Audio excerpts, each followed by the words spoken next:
There we are. We are live. Hello, people of Pathlight Thrive Hive, or YouTube if you're watching it on YouTube. So welcome to another special guest session on the Hive. And tonight we've got Rob Cobbold, who's here with us to talk about conscious evolution. And there's a podcast that we will point you to, and also a website which you may want to look up after the show. I started listening to the podcast probably a week.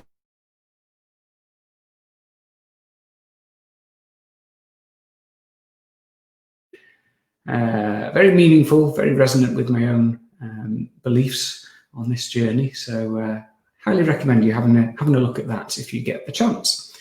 So before we bring Rob into the studio, today is the last day for you to take advantage of a special offer that we've got. If you have seen Joanne Forrestall, who came into the Hive and did a session on OCD, she is offering a free ticket to her online webinar, which is called Do It Despite.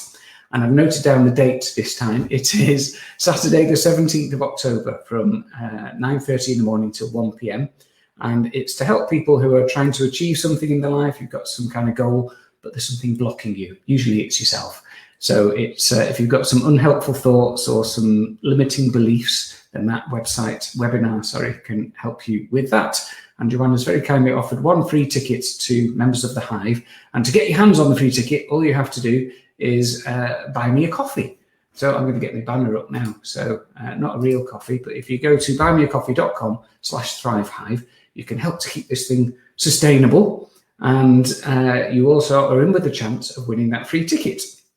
So midnight tonight, anyone who's bought me a coffee will go into the prize draw, and we'll have one of those national lottery machines going around with all the balls in, and we'll pull one out or something, names out of a hat, whatever.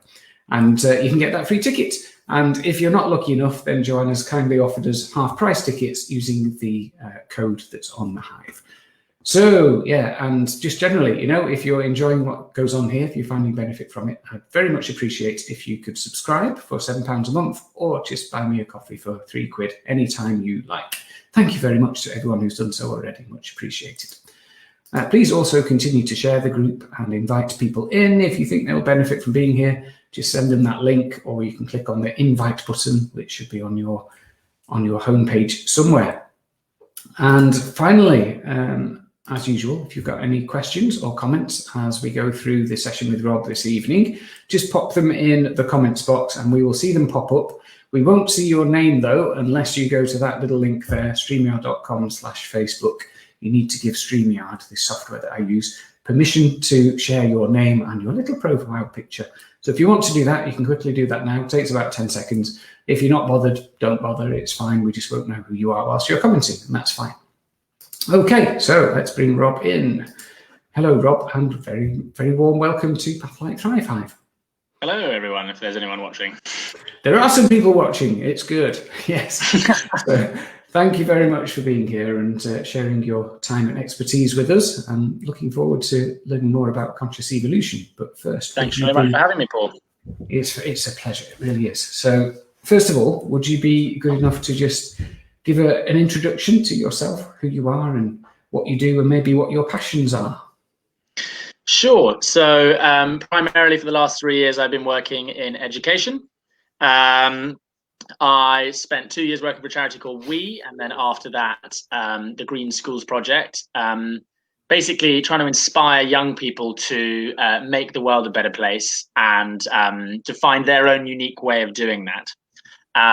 So, we would go into a school, we'd play a lot of games talking about social issues, and then we'd end with a game where we'd ask them to think about something that they loved doing, and then we'd get them to think about one issue that had come up during the discussion that they really wanted to change, and we get them to marry those two things together. So if they loved table tennis and through the discussions they'd realized they really care about world hunger, then we'd say, okay, do a table tennis competition to raise money for a charity that distributes food or something like that.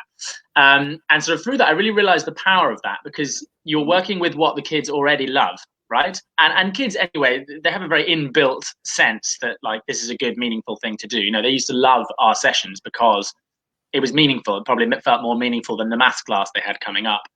And I realized that basically, doing the things that you love is often your own unique way of making the world a better place.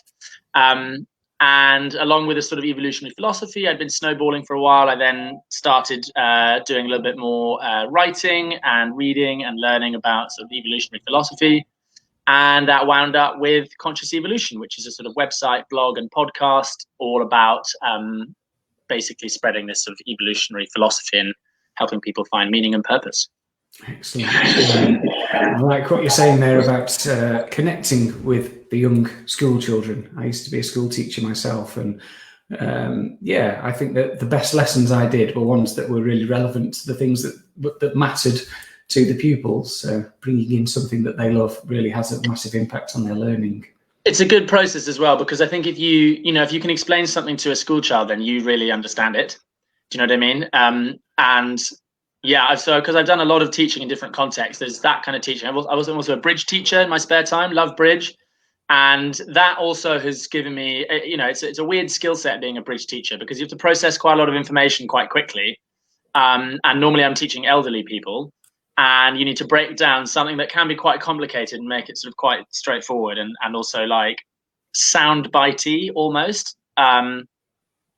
And so that was sort of quite good training for trying to explain like complex philosophical stuff, or make them sort of meaningful, or make them stick. So that's another passion and hobby of mine. Yeah.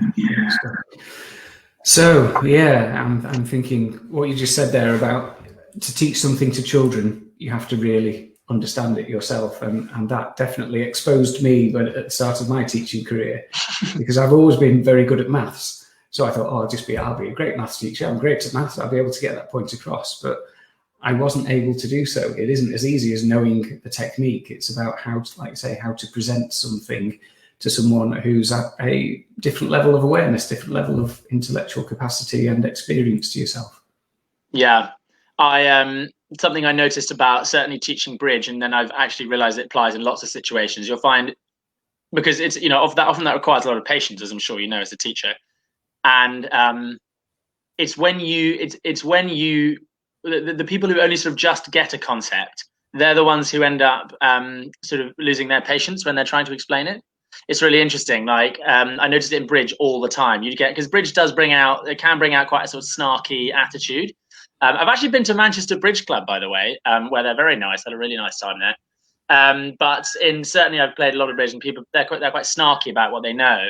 And it's often the people who've just about understood something. I'm teaching, and I can see someone who's just about got a concept be really rude to their husband who doesn't get it yet, or vice versa. And it's the experts, the really good players, don't mind at all if you don't understand, and they've got all the time in the world to explain it, because it's not causing them any angst to sort of express it or go through it. But there are two different skills. Understanding something and explaining something is completely different. I'm actually, incidentally, not a particularly good bridge player. And I'm wondering how much that applies to the philosophy, because most of my conscious evolution philosophy is borrowed. It's parcel that's pieced together from lots of other people. But I think I'm quite good at packaging it and, sort of laying it out and explaining it and making it relevant to people. Well, that's a great skill in itself. And I find that I do that myself. I like to think of myself as a knowledge magpie. I don't really create my own wisdom, I don't think. I just I read a book or I listen to a podcast and I think, I like that. That resonates with me. I'm going to try and elucidate it and just put it out as a podcast or something. And it's the old adage. It's the old adage, like there's nothing new under the sun. Everything's already been said. It's just no one was listening the first time, so we have to say it all again. Yes, yeah. I mean, sometimes it is about packaging it, isn't it? Because there's so many different holistic healing and well-being programs out there. There's so much different psychological programs, personal development retreats and stuff. And I've known people that have done similar ones to myself. I've done the Hoffman process, and for some people it was brilliant, life-changing, transformational, as it was for me. And others just like, no. And then they'll go and do something else which has a slightly different slant to it, but really it's the same stuff. And it's like, wow, this is amazing. Mm-hmm. Yeah. And often, sometimes with stuff like that, it's about if you're receptive to it. There's this guy who, he sort of was, he's a masseuse essentially, but he's really basically psychic, and he uses all these amazing sort of techniques and energy healing and stuff. But if he'd gone in and said, "Oh, I'm an energy healer," I'd have been like, "Oh, right, okay, sure." But because he was like, "I'm a masseuse," I was like, "Okay, great." But I came out of that massage feeling more relaxed than I had. I couldn't remember feeling that relaxed. And yeah, you know, we had a couple more sessions, and in the end, he ended up helping me process the grief of losing my dad, which I lost a few years ago. And that was something I didn't even know that I was still holding on to, you know. But because he was marketing himself as a massage, I was like, "Oh, great, well, you know." But you know, in the end, he was doing, you know, a lot of sort of energy healing and interesting stuff. But yeah, often it's how you present it and package it, and whether people are receptive to that, right? Yeah, people have to be ready and willing and able to learn. And sometimes it needs to be the right personality or the right package to build that connection in order to let the healing happen or the learning happen or whatever the progress is. Yeah, great stuff. Okay, so shall we talk about what conscious evolution is? Is that something that you can summarize, or is it? Should we just kind of go in and explore what it is? Yeah, no, I'm getting better at it. After many years trying to explain it to people drunk in the pub, I've whittled it down. But conscious evolution is really an evolutionary capacity. It's a new evolutionary mechanism. It's a new way of evolving. And in short, it's individually and collectively leading our lives and designing our societies in line with the arrow of evolution. So fundamental to that idea is the understanding that evolution has a direction, which is quite controversial. If you know, in mainstream evolutionary biology, they are blind to that fact, or I say mainstream evolutionary biology. There are a lot of scientists who are coming around to that idea, but certainly, you know, if you look up some biology textbooks, they'll say that evolution is a random, meaningless walk, that there's no direction to it. But I ask anybody to take the evolutionary timeline. I used to do this in schools, lay the whole thing out and ask yourself if there's a direction to it. And I think it becomes immediately clear if you take a step back and you stop, you know, you take an interdisciplinary approach, that there clearly is a direction. And the best way you can sum that up, using the best understanding that complexity science gives us, is that evolution is an increase in complexity. So as we've gone from a cloud of hydrogen gas to modern human civilization, there's been a process of increasing complexity. So atoms turned into molecules, turned into, you know, organic structures. Very single-celled organisms are built on into multicellular organisms and groups of multicellular organisms. And even in the process of human history, obviously our societies and civilizations and technologies have got more and more complex. And that direction it's punctuated by sort of transitions. So as evolution gathers pace, it actually gets better at evolving. So cosmological evolution, the formation of stars and planets out of the dust clouds, and that entire process that took place before life first emerged on this planet, that's an incredibly painstakingly slow process. You know, stars being pulled together out of gas, clouds of hydrogen gas over, you know, millions and billions of years. It took about 9 billion years for the Earth to be formed after the universe, you know, the Big Bang. And so it's painstakingly slow. But, you know, once life emerged, that was a fundamental evolutionary transition, the transition from cosmological to biological evolution. Things started to gather pace a bit more. But nonetheless, biological evolution began when it was very, very slow. Again, it was evolving, it was reproducing asexually, so all single-celled organisms, and they were just copying themselves. And that's a very slow process of evolution because every generation is almost identical to the next. Then we had the transition to sexual reproduction, which is where two organisms mix their genes together, and that's more efficient and more effective. And so these evolutionary processes punctuated by these transitions. Another transition, of course, is the transition to cultural evolution. And every time one of these transitions takes place, the foot goes down on the accelerator and the curve sort of exponentially gathers pace. And what conscious evolution is the next evolutionary transition. It's the new mechanism that evolution will acquire to lead humanity through the next sort of millennium. And that is basically the ability to use our understanding of the evolutionary process, to use our understanding of that arrow of evolution, to actually consciously and deliberately participate in that direction, to actually become conscious agents on behalf of evolution. So understanding that that we are embedded in this evolutionary process, understanding how it has shaped us, understanding that it is a direction. If you think about it, that's like the evolutionary process becoming aware of itself. Through humanity, the evolutionary process became aware of itself. We are evolution conscious of itself. And that gives us an ability to not be stuck in automatic patterns of behavior.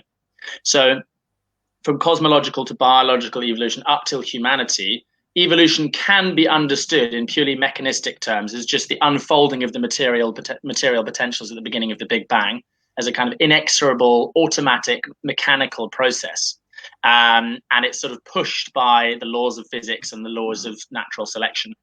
But through humanity, we have the potential to go from a kind of unconscious algorithmic process to a conscious, deliberate process where we are deliberately looking into the future, anticipating where we need to go in order to maintain that direction of evolution, and then deliberately changing our lives and molding our societies to make that happen.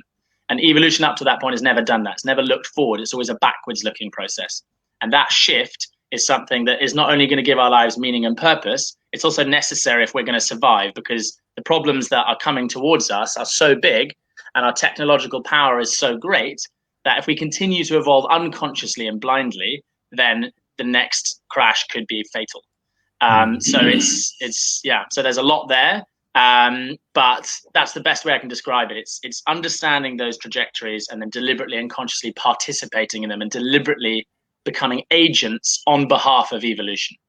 Yeah, I like that. Thank you. So it's a shift, like you said, from things just happening, whether that is guided by any force or not, or whether it's natural selection or something divine, I don't know. But we are now, it's this kind of meta situation where, like you said, we are evolution, and we have that kind of empowerment to be able to be conscious of our effect and what happens next in the world.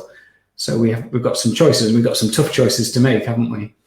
And the analogy that I often use is, if you think about individual self-awareness. So let's say I've got a pattern, an automatic pattern of behavior that I'm trying to change. You're a psychologist, you deal with this all the time, right? So anyone with an addiction, or maybe someone who gets angry at a certain thing, or any pattern of behavior that you're trying to change, the way to change that, the way to gain control of that, is to become conscious of the triggers. Why am I reaching for another glass of wine? Why am I getting angry? What's happening to me in those moments that's causing me to do that behavior? Is it trauma? Is it, what is it in me that's triggering me to do that behavior that I don't want to do? And if you can become truly self-aware and conscious in those moments, to identify the triggers and then to watch yourself responding, then you've given yourself a choice. You're no longer stuck in an automatic pattern of behavior driven by the trauma of your past. You're then making a free, conscious choice, and you're saying, okay, actually, what is the optimal way to respond to this emotion that I've got? Am I going to act on it, or am I going to think and pause and act in a wiser way? And so that's that ability to be self-aware in that moment. That gives you a choice. It frees you from the automatic pattern of behavior.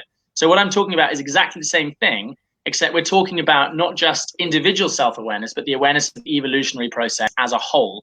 Because the evolutionary process also has, I suppose, what you could call bad habits or maladaptive patterns of behavior. So we are programmed by our biological history, our history in the savannah. So just a classic example is, sugar was in short supply, not that much sugar as a hunter-gatherer. So we're programmed biologically to get a hit of dopamine when we eat sugar, because it rewards us for doing it. In a hunter-gatherer context, it means you eat more. So that pattern of behavior was very helpful in the savannah. In the modern world, where we've got processed sugar, not a very helpful pattern or not very useful brain circuitry in our brain that's giving us hits of dopamine when we eat sugar, because then we eat too much, right? And we get diabetes or whatever. And so that's just one example, but really all of our morality, all of our, our tribalism, our fear of the other, our taste for sugar, even video games, all of these things have been shaped by our past, and some of them might be still useful, but a lot of them aren't. And so to really interrupt that automatic pattern of behavior, to not be a slave to our biological programming, we need to make the transition from unconscious evolution, where we're just playing out our biological instructions like most of nature, to conscious evolution, where we're looking at our biological instructions, we're going, is this useful instruction or not? I'm going to discard that, it's not good for me, and then make a conscious choice about how to behave or act. So this is the great quote about the between stimulus and response. That's where our power is. Yeah. So Exactly. taking that pause, I suppose it's really about being mindful, being aware, and really being responsible for our own behaviour, thinking about how is this going to impact me and collectively as a society in the future. Yeah, exactly. And you know, that's obviously, this isn't news to anyone that, you know, becoming more conscious helps you all of that. But to frame that in terms of the context of evolution, it suddenly becomes profound, because it means that, like I say, we become agents of evolution. We actually, if we choose to, we actually become the universe aware of itself, steering, you know, we become part of the entire process of evolution. We actually start to steer it and drive it and participate in that. And that can give you people meaning and purpose. So meaning and purpose is something that we talk a lot about on Path Like Thrive Hive, and certainly from a mental health perspective, quite often people who are suffering mentally, emotionally, spiritually are doing so at least partly because there is something not aligned in their meaning. They're not getting enough meaning in their lives. Is that something that you resonate with as well? Yeah, absolutely. I mean, there's absolute wealth of psychological data. There's a very famous psychologist called Roy Baumeister, and a sort of author and journalist called Emily Esfahani-Smith, who popularized a lot of that research in a book called The Power of Meaning. But it's absolutely beyond doubt, as far as the field of psychology is concerned, that if you find your life meaningful, not only can you bear the slings and arrows of outrageous fortune, but you're likely to live longer, you're likely to do better at work and in school. So it has all these huge ripple effects into the rest of your life if you're finding your life meaningful, through whatever way that might be. So it's incredibly important for mental health. And you know, the fact of life is that life can be tough. Life throws at you difficult stuff, and you know, I mean, I consider myself one of the luckiest people in the world. I truly do. And yet, you know, I've had difficult periods in my life. We're all gonna have tough and difficult things to get through. But if you find your life meaningful, then you have a reason, you have a why with which you can bear the how, as Viktor Frankl said, or perhaps it was Nietzsche, not sure. But anyway, it gives you a reason and a meaning and a purpose that means that you know that it's not for nothing, that suffering, that actually it's part of something, that you're on a journey, that we're all on a journey, and that it's not just for nothing. And that obviously makes all these difficult things that life throws at you much easier to bear. Yeah, it's a great resilience booster, and I think there's a lot of studies around volunteering or helping others that brings a lot of benefits, meaning-wise, mental health-wise, and also socially and culturally. Yeah, my first ever message when I started doing assemblies in schools all over the country was doing good feels good, which is, you know, maybe quite pithy, but it's true. And you know, to say that to a primary school child, you know, they understand that immediately. It's such a simple thing to get into your head. You're doing good feels good, and it's true. You know, if you've ever done a day's volunteering or helped an old lady across the road, or I don't know, done something nice for a friend or a stranger, it gives you a momentary, you know, feeling of, oh, I feel good about myself, I'm glad about what I did, I'm proud, or whatever. And that's an interesting one, right? Because that you can understand that in using our evolutionary psychology, because we lived in small groups, we depended on each other, and so from a group perspective, if you use the idea of group selection or multi-level selection theory, obviously a group that are all helping each other out a lot, they're likely to evolve and they're likely to flourish a lot better than a group who are not working, not coherent with one another. And so that sort of gives us a positive emotion, a positive feeling, and yet that positive feeling is very, very different from the hit of dopamine that you get from eating sugar, right? And so what I was really interested in is, why is it that certain things just give us a short-term hit of pleasure, you know, like video games or porn or sugar or whatever, and why do other things give us this much more lasting, long-burning feeling of like, oh, I'm worth something, I'm doing something important, my life has meaning? And those are two very, very different feelings. And the field of evolution psychology didn't have much to say about why we experience them both. or what the distinction is. You know, we know subjectively how they feel very different, but from an evolutionary point of view, what's the need for those two things? You know, and so I took a sort of deep dive into that, and it seemed to me that behaviors that were programmed by our past, like eating sugar, that are no longer adaptive, those are the things that give us short-term hits of pleasure, but no meaning at all. Whereas the things that are really conducive to our evolutionary future, those are the things that give us meaning. And obviously cooperation is clearly one of those things. You know, we're at a point where cooperation is breaking down across sort of national boundaries. We've got a very difficult geopolitical situation, which if that flares up, we now have the ability to wipe ourselves out. So cooperation is basically the key question that humanity needs to ask itself. Can we find a way to push the trajectory of cooperation up to the global level? You know, we've gone from bands to families to bands to tribes to chieftainships to nation states, and now we're on the verge of this global cooperative. And if we don't make that transition, then we're at risk of going extinct from nuclear war or climate change. And so it seems to me really powerful that that's something that we find meaningful, this like cooperative thing, and that seems to have a huge part to play in our future evolution. Yeah, and you talk on your podcast about cooperation being akin to love. Yeah, well, exactly. Yeah. I mean, it's just a sort of starchy, biological, scientific word for love, isn't it? I mean, love is an exalted form of cooperation, but it's unconditional. It's unconditional cooperation, isn't it? Love, I suppose. Although, you know, people love their brothers and sisters, but they don't always cooperate, do they? So I suppose there's a bit more to it than that. Yeah, and I suppose it's a balance, which again you talk about in the podcast, between competition and cooperation. And I think you said if there's two tribes, one tribe that is full of people competing against each other will be that will be beneficial for the individual who is competitive, but that tribe won't be as successful as another tribe which is all cooperating together.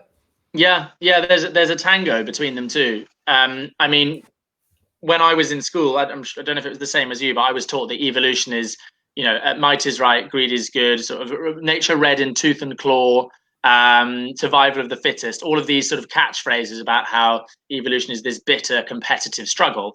And, you know, for a while, when I discovered that actually, okay, cooperation is a trajectory of evolution, that we seem to cooperate in larger and larger scales as evolution continues, you know, from the single cell right the way through to nation states.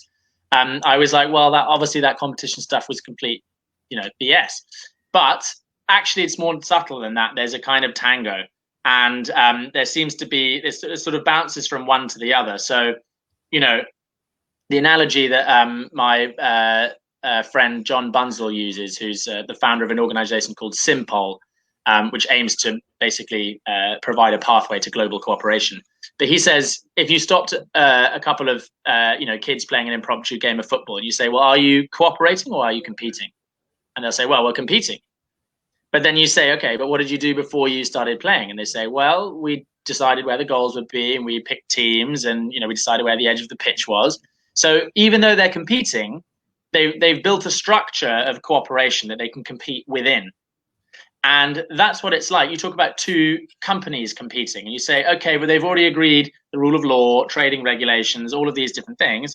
And even two people having a fight, you say, okay, but look down inside our body. You've got trillion cells that are cooperating with one another. In our evolutionary history, all there were single-celled organisms. You go back far enough. So it's like there's sort of a ratchet effect of cooperation, that things that are competing eventually, under the pressure from competition with out groups, they get together and they realize, if we can all work together, we're going to do better against this other out group. Whether it's tribes or even multicellular organisms, the same logic applies.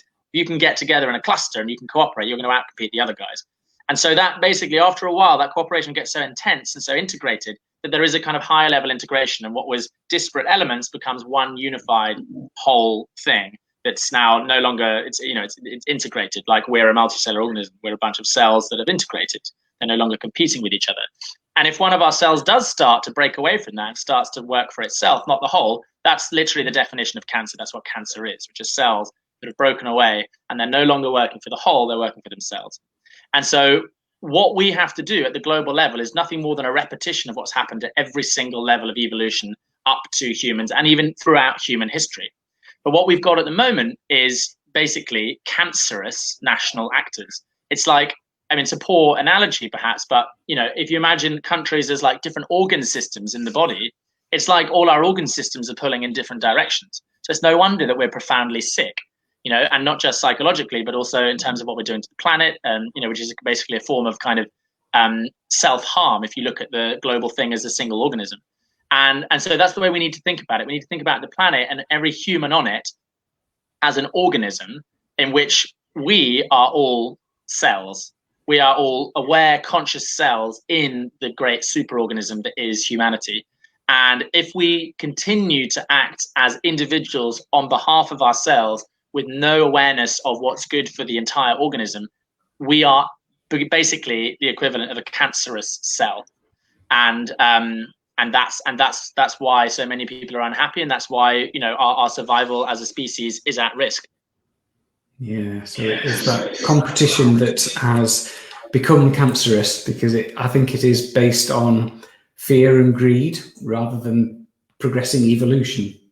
Yeah, exactly. And it's not to knock the idea of competition totally, because there is such a thing as healthy competition, and it drives many of humanity's greatest achievements. It's just that you need to have it operating at the right level. So we need to have some form of global integration, some form of global cooperation to resolve the problems that are global in nature, like climate change, like nuclear war, where they fall into these game theoretical traps where no nation on their own can tackle these problems. We complain to our governments, say you need to do more about climate change, but basically their hands are tied. If they're really responsible, do really responsible climate change policy, they'll lose international investment. Macron tried to put a fuel tax and he got a revolt, basically. So it's something that an individual nation can't tackle, and neither is nuclear disarmament. And so you need that global level integration. And once you have that, that's like setting the rules of the football game. Then you can have healthy competition. So I'm actually not an anti-capitalist. I believe that competition between companies, if done healthily, if there's the right level of safeguards and the edges of the pitch have been decided properly, then you can have really, really healthy competition, and you can have all sorts of innovation and creativity flowing if, like I say, the edges of the pitches have been decided. But at the moment, basically, there's no edge of the pitch, and the football game is turning violent, basically, and no one's handing out red cards. I suppose another example is the coronavirus pandemic, which really we could do with a global solution towards, rather than one country stockpiling all of the vaccines, and the rich are able to afford that, and then the poor countries can basically, they have to put up with it. And every piece of information is vital, So, at the beginning, China was obviously trying to cover up what had happened. It was trying to cover its tracks. It closed travel to Wuhan while leaving international flights open, for example, and tried to pretend that there was nothing going on. And because it was trying to save face internationally, it was trying to save its geopolitical face, and because it was thinking of itself as an individual nation, not thinking what's good for the planet. And that's not to say anything bad about China. I mean, all nations do that. So that's a key example where the information that scientists discover or doctors discover at the beginning of the pandemic was crucial and could have saved lives if we were thinking in terms of what's good for the planet as opposed to what's good for the nation. The efforts to come up with a vaccine are, the more international cooperation there is, the more likely we are to tackle that problem, to come up with a vaccine. Yeah, so I like what you said before about every human on the planet being a cell of this living organism. And arguably we could extend that to all animals and plants and trees, which are all parts of this ecosystem. And if we think about the pandemic, if my understanding is correct, that happened because of a virus jumping species, because of behavior of greedy humans who want to get certain animals and stuff, and we mistreat them in markets and things. So we're all connected, aren't we? We're all the plants, the trees that give us oxygen, which we're chopping down to make paper or soya beans fields and all that type of stuff. Everything that happens is interconnected on this planet. It is one organism. Yeah, it's got, and any sort of like civilization that we're trying to design that we think is in line with the arrow of evolution has to take in that whole systems approach, right? It can't view, like the field of economics does, as nature as an externality. which is the most hilarious word. It's like so much is swept under the rug in that word, like an externality, like external to what exactly? Like not external to our lives, apparently, not external to the health and fate of humanity. So included in the equation, don't call it an externality. But yeah, just on that point, I mean, just literally thinking about this just now, but about becoming an aware, conscious cell in the body of humanity. Like I had a sort of spiritual experience once where I was at a festival and I actually found myself sitting down with some Tibetan Buddhist monks who we just sort of come across, and we were chatting to them. And anyway, I was sitting there and watching these really, awake individuals, and I had an experience of like, it was sort of like the top of my head, like sort of coming off and like a light shooting out of it. But it sort of went all the way down, and I could feel in my body. It was like every cell in my body woke up as well. It was really weird. I don't know, if anyone else has had a similar experience. I've not talked about that much, but it felt like that. It felt like the cells in my body waking up, and it felt like me waking up, and it sort of all the way down. It was like fractals. There was like this sort of fractal sort of lighting up process, like from the cell to the individual to the like my connection to the whole world. But I wonder if that is in any way like the experience of what I'm trying to describe abstract theoretically, Yeah, I'm getting tingles as you describe that, Rob. Oh, really? Yes. Yeah, it's great to have someone willing to share something like that. So thank you. So, we're talking about conscious evolution being the next step on this trajectory. So, how individually and collectively do you feel we can achieve that?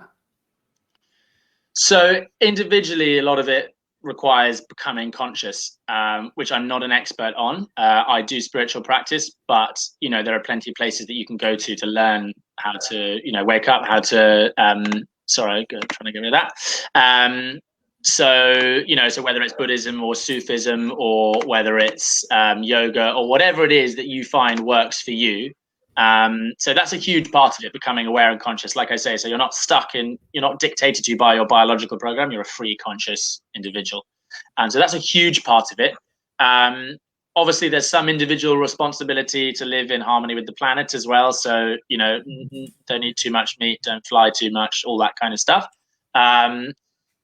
Then, yeah, I think doing what you find meaningful is also very important. So the things that we find meaningful, I think when you find something meaningful, that's evolution's way of telling you that's your way of participating in the evolutionary process. So whatever that is, whatever that thing is, and often the sad thing about today's world is that we're really bad at pointing people towards that. I mean, it's incredible to say so, but our schools, our education system are not that good at helping people find what they find most meaningful. And a lot of people get to age 26 or 30, or, I was talking to someone the other day, actually, she was my age, maybe a bit younger. And we were having this conversation, and I said, well, what are you passionate about? She's like, well, I don't know. And I was like, what do you mean you don't know? Like, you must. And I was like, well, what were you passionate about when you were 11? She was like, oh, gymnastics, And so it's like, okay, well, something's got lost there, hasn't it? And I'm not saying she needs to be a gymnast, but at some point she stopped following the thing that she was passionate about. And now she doesn't even know how to recognize it, or she can't even find that thread. So I think just follow the thread of what you find meaningful and what inspires you, and that's not easy either, because the way that our sort of monetary system is set up and our economic system is, the things that we find meaningful are not always financially rewarding enough to sustain us. So it might sometimes, currently, unless you get the collective stuff right, sometimes you need to supplement your income, or it's not that easy for everyone to do that. It's actually quite a privileged thing to be able to follow your dreams and not worry about financial security. Which leads us nicely onto the collective stuff, which is basically, in a word, designing the system so that what we find meaningful we can do more of. So currently what pays and what we find meaningful are often very out of whack. So carers, for example, A, that's really meaningful work. B, we all value it from a sort of, even from an abstract, self-interested sort of society point of view, and yet doesn't pay well. And then there's all sorts of jobs that are clearly bad for the planet, clearly bad for our species, and yet they pay really well. So that's just a design flaw. We've just designed the monetary system not very well, and we need to redesign it so that those two things are at least a little bit more in line. So the Venn diagram of what pays and what's good for us individually and collectively is aligned. So Abraham Maslow has this quote: "The definition of a good society is one in which virtue pays." And that sounds kind of cynical, but the simple fact of the matter is, if being virtuous, living in harmony with the planet, is so totally against my economic interests, you will find one or two rare individuals who'll come along and do it anyway, because that pull of meaning is more important than anything else.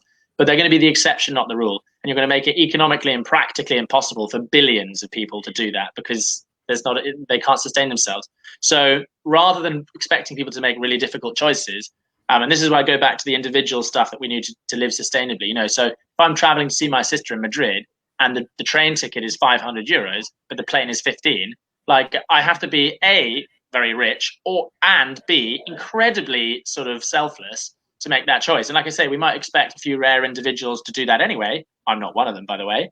But if you make the flip those two things around, then everyone's going to take the train, right? So just make it easier for people and design a system where that's the case, where the interests of the individual are not out of kilter, not misaligned with the interests of the collective.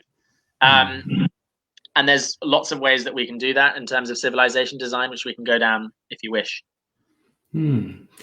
Yeah, I want to just come back to something you mentioned, Maslow's hierarchy of, well, you mentioned Maslow, but I want to talk about his hierarchy of needs, because I think, I've forgotten the term, but you've got the basic needs at the bottom: food, water, shelter, and then you've got love and security, and at the top, you've got finding meaning, finding purpose. I don't think he uses the term individuation, that's Carl Jung's term, but there's something very similar to that, which is kind of what you're talking about, Rob, about finding your purpose, doing something meaningful that really rings your bell, but also benefits society. Yeah, and that's what's interesting about Maslow's hierarchy is that top need, the meaning and purpose thing, other animals don't have that, right? So other animals have the psychological, the physiological needs, they have the safety and security needs. I dare say they have the needing to belong, needing to, a dog is upset when it's left behind by the pack, or when you go to work, so they have that belonging needs and all the safety and security needs. But I haven't seen any evidence that they need meaning and purpose. And so that's interesting to me, because, like I say, a dog, for example, it doesn't have the potential to steer the evolutionary process in the way we are. It's not aware of evolution. It doesn't have that potential. And so its behavior is dictated to by its biological programming. All those safety and security needs, they can all be understood by a bottom-up process of natural selection. And they can all be accounted for by a bottom-up process of natural selection. The meaning and purpose piece of the puzzle can't. You can't explain that using evolutionary psychology.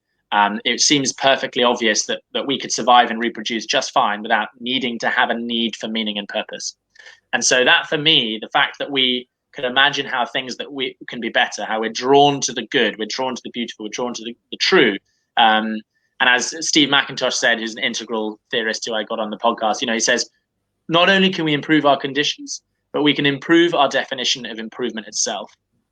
And so we are in effect drawn to that which is good, drawn to that which is beautiful. An artist is drawn to that which is beautiful, creating things that haven't existed in the past. So it's not just rehearsing biological programming. They're actually being pulled by something and creating new things.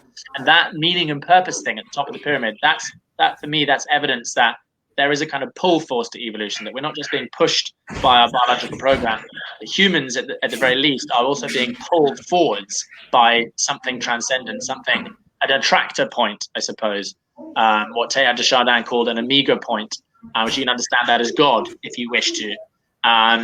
But it's just something better than that which exists now.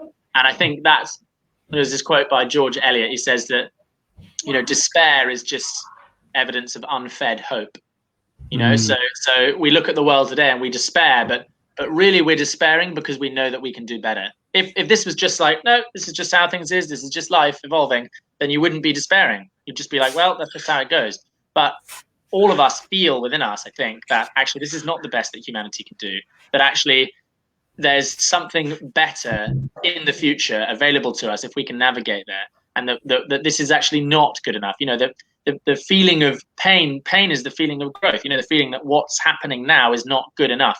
That's what growth feels like, and so I think that sometimes we need to cut ourselves some slack and realize where we've come from, and realize how far we've come as a species, but also to recognize that feeling that we have inside, that this is not all going well, that's what growth and progress feels like.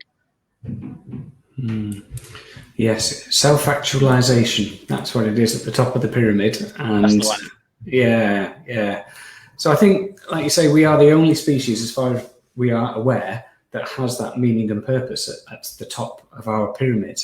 And in a sense, that's a real privilege, because we get to do things like creativity, art, push personal development, spiritual development, and societal development. But it's also, you could look at it as a huge burden. And, all you have to do is look at the problems in the world today that you've touched on already, Rob, that if anything does go slightly out of kilter, we get too greedy, we get uncooperative, things can pretty quickly go downhill, which is what's happening on the global scale at the moment. Yeah, well, I mean, it's also, like I said, it's like any other need. If you don't meet it, then it hurts. If you give a dog some food and a house to live in and a garden to run around and another dog to play with, the dog's happy. Right? You give all those things to a human, and before long you get an existential crisis. We need something else. We need a kind of meaning and purpose thing. And yeah, it is a huge burden and responsibility that we have now as a species. If you think of it's something like 4.5 billion years old, the Earth. So it's about 4 billion years life is old on this planet, 4 billion years old. And if you think of how much, there's a statistic, 99.9% of species have all died out since that process began. 99.9% have all been wiped out. There have been 5 mass extinctions. There's been all the lovely flourishing and diversity and creativity, but also the brutality of nature, that up till this point, all the pain and suffering of countless animals and creatures, and even in human history, think of all the horrific events of human history that we've put behind us, or at least are in our past.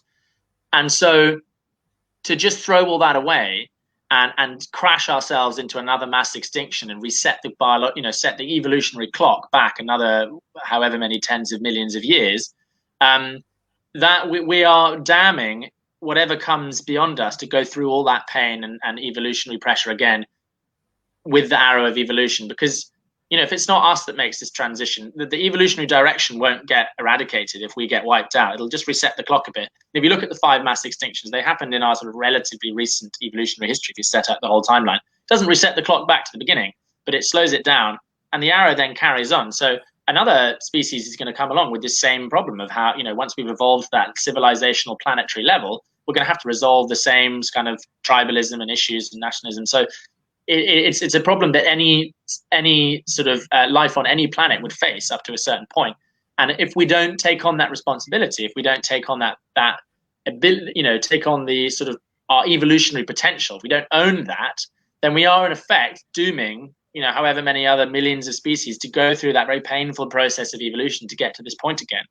And on the flip side, if we can make that transition, if we can redesign our civilization and become conscious evolutionaries, then we are basically, we're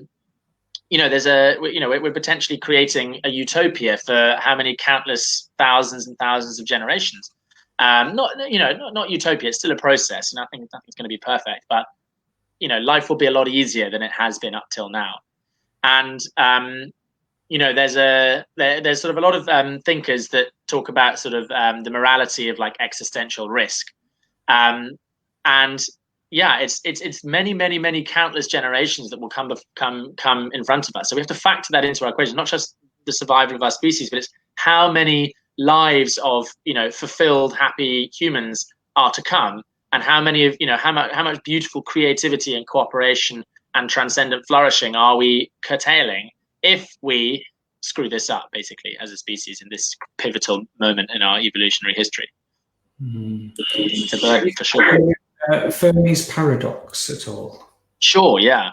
Yeah, so I've kind of forgotten the details of that, I'm putting you on the spot here, Rob, but are you able to kind of give a brief nutshell explanation of what that is? Yeah, Fermi's paradox is about extraterrestrial life, and specifically, it's the question of if intelligent extraterrestrial life exists, then why haven't we been contacted? Basically, so it says that surely, if there is extraterrestrial life out there, and there must be, sort of mathematically almost, then it's bizarre that there isn't one of them that's reached the technological, sophistication that they're able to contact us. And so it's an argument basically for the non-existence of conscious life, at least at our kind of level. But I would resolve that by saying that basically, I think if you've reached it's basically the way you understand it is convergent morality. So essentially, there's this idea in evolution that certain things converge. So, like eyes, for example, are so staggeringly useful in the world that they evolved in multiple different animal kingdoms, separately. So even though there's all these totally different strands of evolution, octopus, for example, is very, very different from us in evolutionary terms. We branched from that tree millions and millions and millions of years ago, hundreds of millions of years ago, and yet they have eyes too because they're so staggeringly useful. The evolution converges on these useful devices or biological innovations. Well, the argument goes that the same thing happens for morality. So like I said, there is any evolutionary process on any planet is going to eventually produce animals that are complex, conscious, cooperative enough that they're going to be having this same struggle that we're having is, can we unite at the global level? Can we become a single organism? And so basically any species or alien species that is intelligent and sophisticated enough to contact other planets will have had to go through that bottleneck as well. So there'll be a kind of convergent morality that they'll basically have to be cooperative organism as well. They'll have to be at least within their own planet.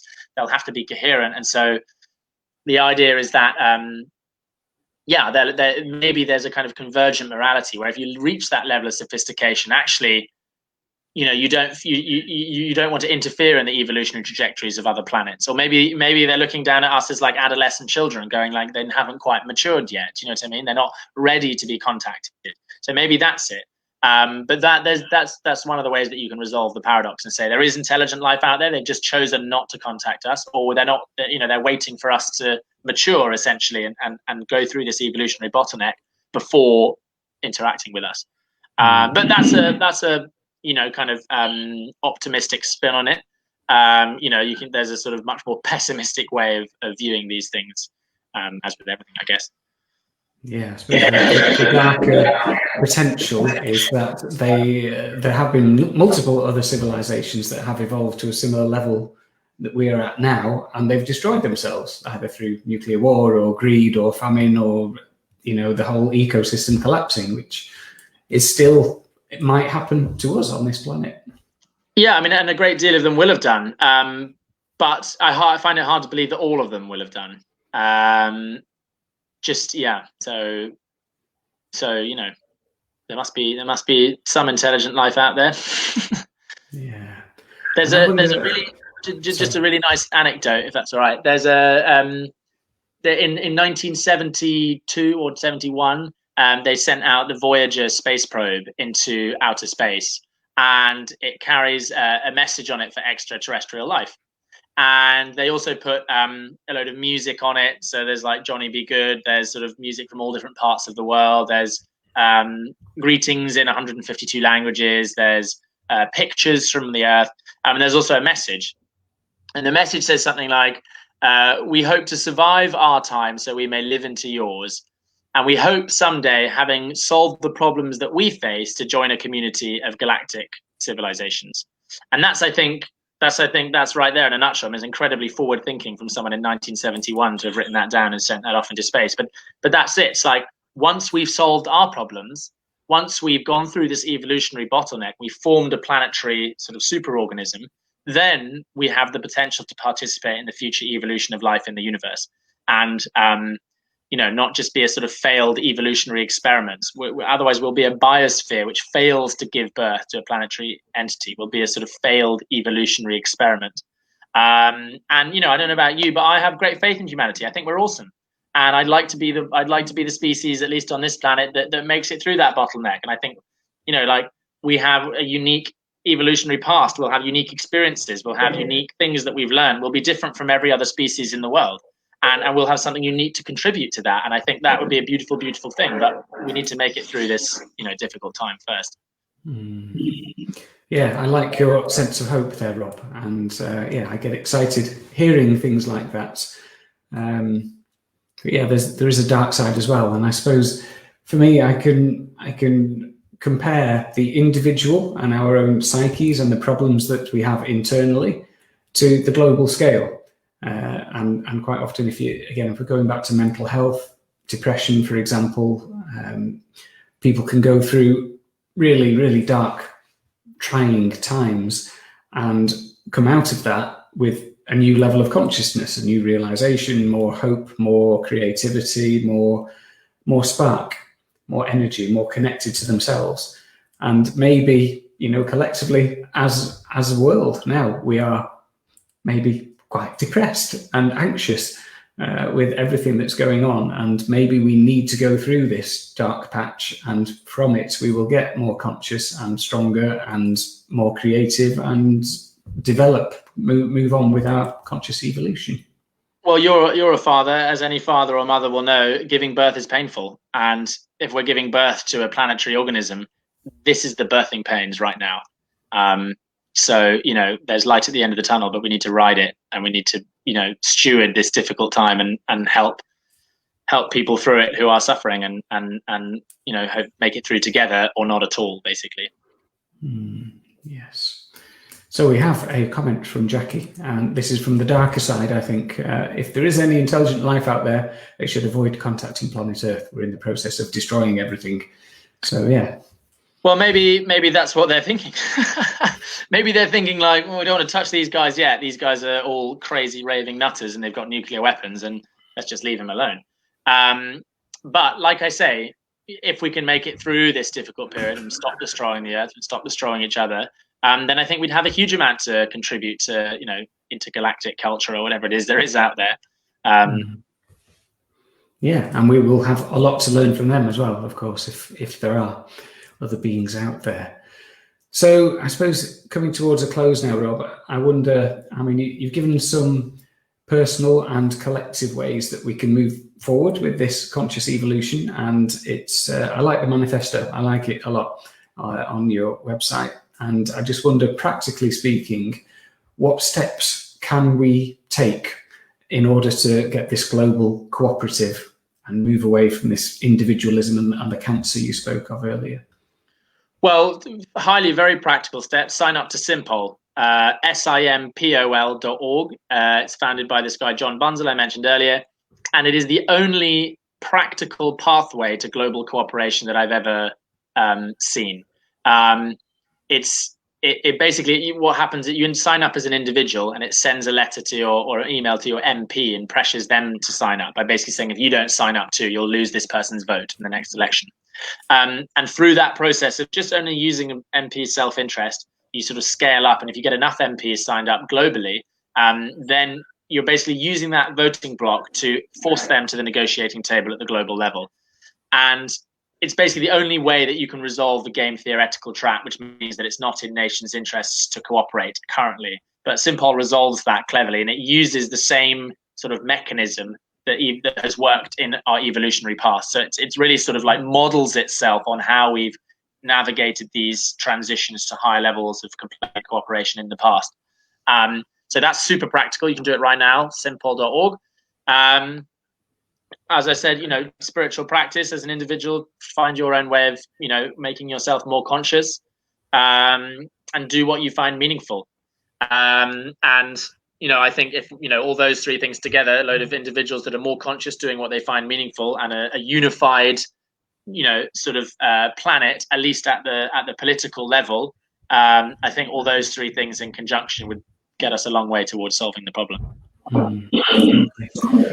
Thank you. So, simple question to end with, which might also be unanswerable. What do you feel is the purpose of life, Rob?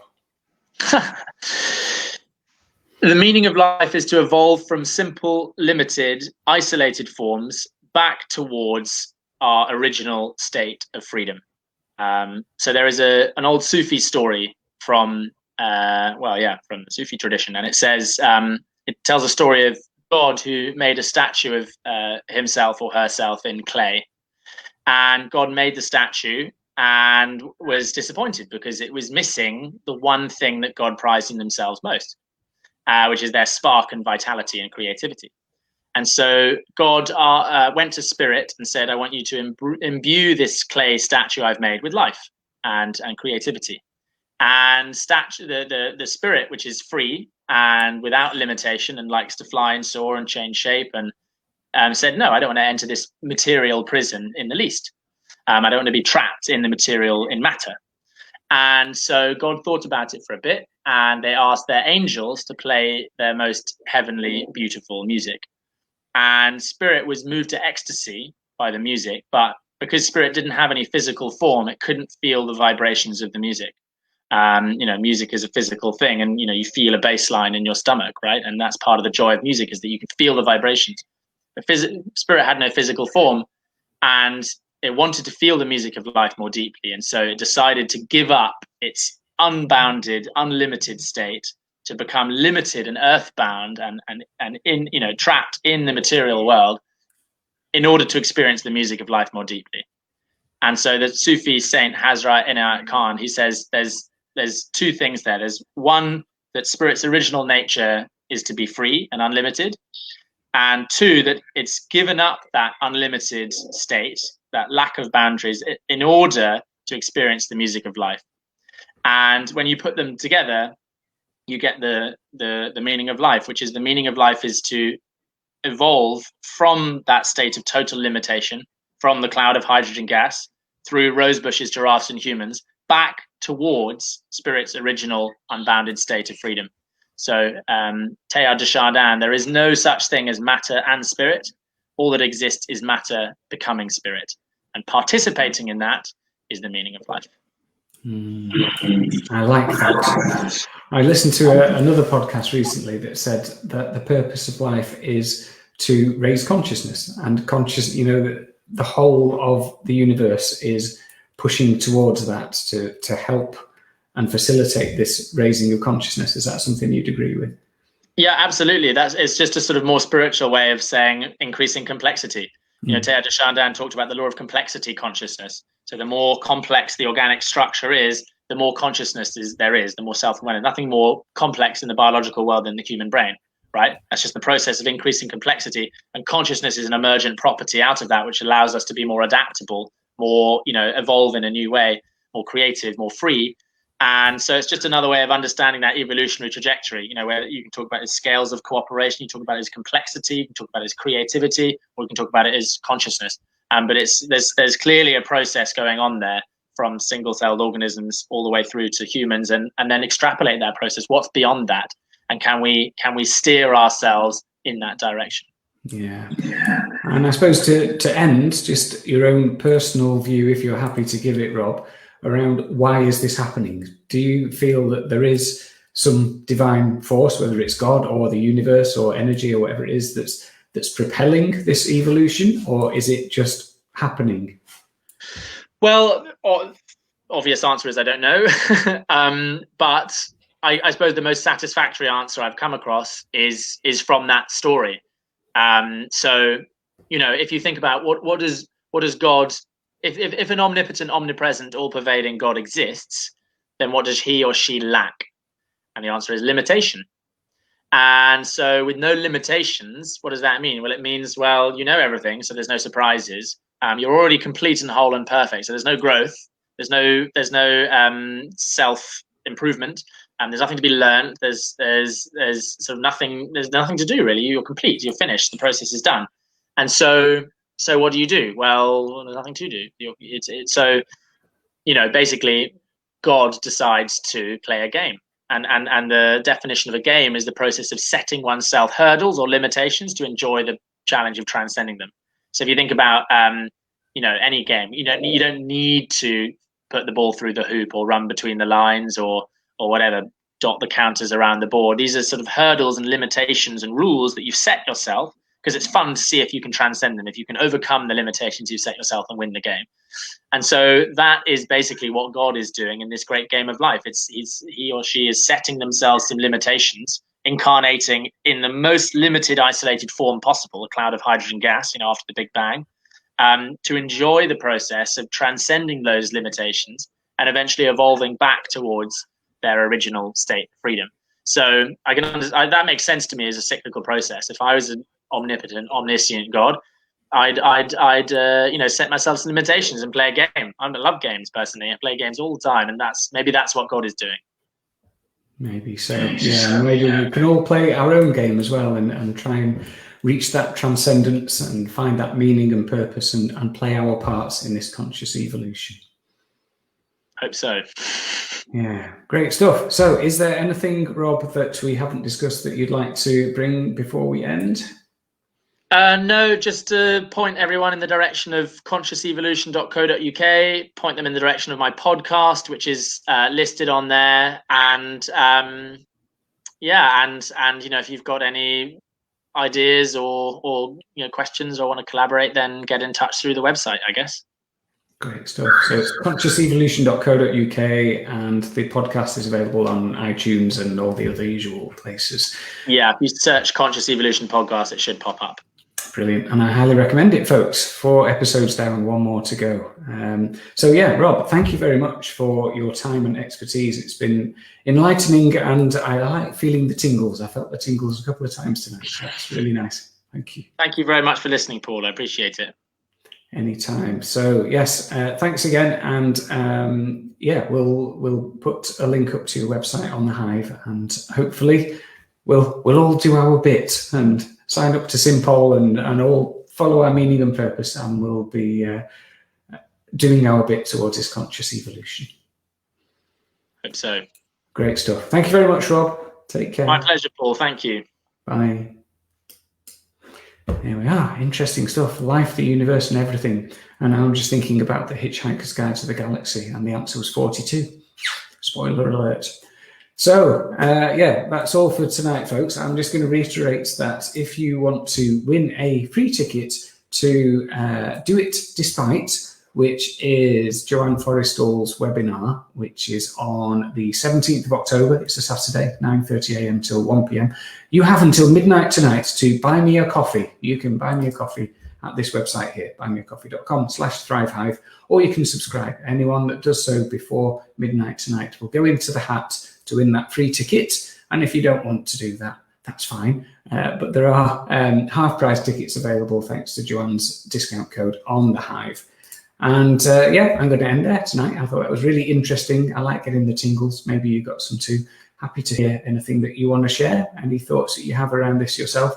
And I shall be back on Thursday, 8 o'clock in the morning, because of the time difference. We've got PTSD, to talk about PTSD happening on Thursday. So let me just get the details up. Oh, I haven't got it here in front of me. That's poor preparation. I just need to consciously evolve towards a different note. I do apologise. So we have got Graham Bint coming in. It is 8 o'clock in the morning on Thursday. And complex PTSD, bullying, war, trauma, and now he is a mental health advocate. So really inspiring character, wonderful story, bit of a trigger warning around the material. Some of it could be quite distressing, but hopefully you can join us for that 8 o'clock Thursday morning. And if not, then you can watch it back not live, on YouTube or on the Hive through the recordings tab. So thanks for being with us. Thanks for your interaction, and hopefully see you soon. Take care. Bye.